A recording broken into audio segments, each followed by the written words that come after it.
wọ́n ti dá ọba tí wọ́n rọ̀ lóyè torí pé ó fi agbébọn joyè padà sípò.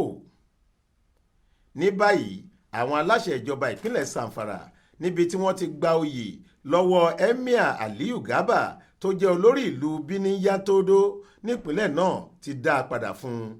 Bẹ́ẹ̀ ò bá gbàgbé ọdún tó kọjá yìí làwọn aláṣẹ ìjọba ìpínlẹ̀ náà gba oyè Emir ìlú náà kúrò lọ́wọ́ Garba tó jẹ́ olórí ìlú ọ̀hún lẹ́yìn tí wọ́n fẹ̀sùn kàn án pé ó lọ́ọ́ foyè olórí ẹ̀yà Fúlàní dá agbébọn kan àdó àìlérò tó ń da àlàáfíà ìlú ọ̀hún láàmú nígbà gbogbo dá a lọ́lá.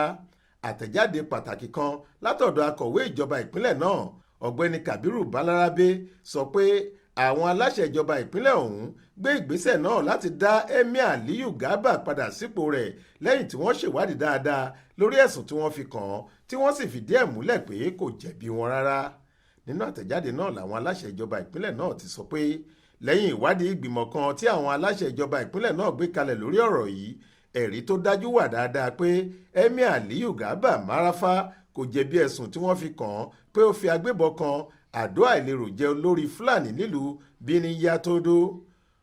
Ìgbìmọ̀ ọ̀hún ní Garba kò jẹ̀bi rárá bẹ́ẹ̀ ni kò lọ́wọ́ nínú bí àìlérò ṣe ń da ìlú rú nígbà gbogbo. Nínú ìwádìí ìgbìmọ̀ ọ̀hún ni ẹ̀rí ti wà pé lára pé Emir Aliyu Garba fẹ́ kí ìfọ̀kànbalẹ̀ jọba láàrin ìlú ló ṣe fi àìlérò jẹ oyè náà báyìí.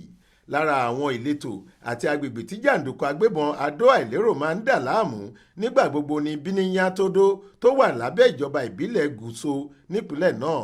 Fún ìdí èyí àwọn aláṣẹ ìjọba ìpínlẹ̀ náà ní kí Emir Aliyu Garba padà sípò rẹ̀ lójú ẹsẹ̀.